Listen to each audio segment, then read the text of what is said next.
morning devotion. I'm forever yours.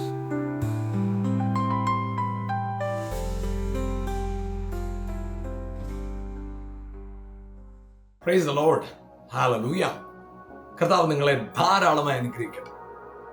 എഫേസ്യ ലേഖനം അതിന്റെ 6-ാം അധ്യായം അതിന്റെ 13-ാം വാക്യം. അതുകൊണ്ട് നിങ്ങൾ ദുർദിവസത്തിൽ എതിർപ്പാനും സകലവും സമാപിച്ചിട്ട് ഉറച്ചു നിൽപ്പാനും കഴിയേണ്ടതിന് ദൈവത്തിന്റെ സർവായുധവർഗം എടുത്തു. നമ്മൾ ഈ ദുർദിവസം എന്ന് പറയുമ്പോൾ നമ്മൾ മനസ്സിലാക്കുന്നത് എനിക്ക് വലിയ പ്രശ്നമുള്ള ദിവസം, വലിയ വെല്ലുവിളികൾ, വലിയ പ്രശ്നങ്ങളുള്ള ദിവസമാണ് ദുർദിവസമായിട്ട് നമ്മൾ മനസ്സിലാക്കുന്നത്. ശരിക്കും എന്തെങ്കിലും പ്രശ്നങ്ങളുള്ള ദിവസമല്ല ശരിക്കും ദുർദിവസം എന്ന് പറയുന്നത്. ഒന്ന് ചിന്തിച്ചു നോക്കുക. നിങ്ങൾക്കൊരു ആവശ്യമുണ്ട്, നിങ്ങൾക്കൊരു 1000 രൂപയുടെ ആവശ്യമുണ്ട്. നിങ്ങളുടെ കയ്യിൽ 1 കോടി രൂപ ഉണ്ടെങ്കിൽ 1000 രൂപയുടെ ആവശ്യമുള്ള ദിവസം അല്ലല്ലോ നിങ്ങളെ സംബന്ധിച്ച് വലിയ വിഷയം. നിങ്ങൾ എപ്പോഴാ വിഷയമുള്ള സമയമാണ്? നിങ്ങൾക്ക് 1000 രൂപയുടെ ആവശ്യമുണ്ട്, 1000 രൂപ നിങ്ങളുടെ കയ്യിൽ ഇല്ലാത്ത ദിവസം. ഇവിടെ ദുർദിവസം എന്ന് പറയുമ്പോൾ നമ്മൾ മനസ്സിലാക്കേണ്ട ഒരു കാര്യം, നമ്മുടെ പ്രശ്നങ്ങളും വെല്ലുവിളികളും ഉള്ള ദിവസമല്ല ദുർദിവസം.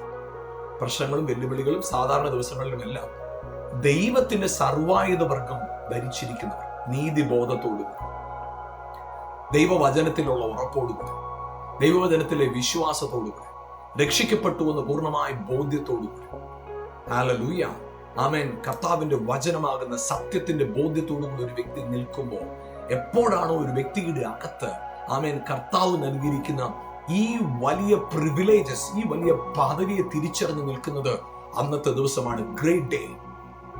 അതാണ് ഏറ്റവും പ്രധാനപ്പെട്ട ദിവസം. എത്ര വലിയ സാഹചര്യങ്ങൾ വന്നാലും എന്നെ വിടുവിക്കുന്ന ഒരു കർത്താവിന്റെ കൂടെ ഉണ്ടെന്നുള്ള ബോധ്യം.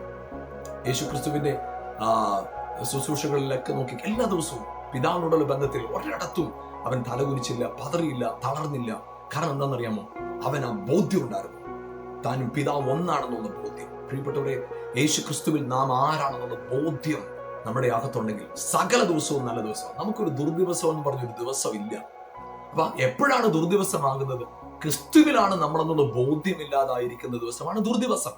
അതുകൊണ്ട് ഇന്ന് പകൽ നിങ്ങളുടെ ജീവിതത്തിലെ എല്ലാ മേഖലയിലും ദുർദിവസമായിട്ട് ഇന്ന് തീരാതെ അനുഗ്രഹിക്കപ്പെടുന്ന ദിവസമായിട്ട് മാറ്റാം. എങ്ങനെയാണെന്നറിയാമോ? ഞാൻ ക്രിസ്തുവിലാണെന്നുള്ള പൂർണ്ണ ബോധ്യത്തോടുകൂടെ, യെസ്, അങ്ങനെ അനുഗ്രഹിക്കപ്പെട്ട ക്രിസ്തുവിനോട് കൂടെ വാഴുന്ന ജയാളികളായി നിൽക്കുന്ന ഒരു പകലായി മാറട്ടെ. God bless you.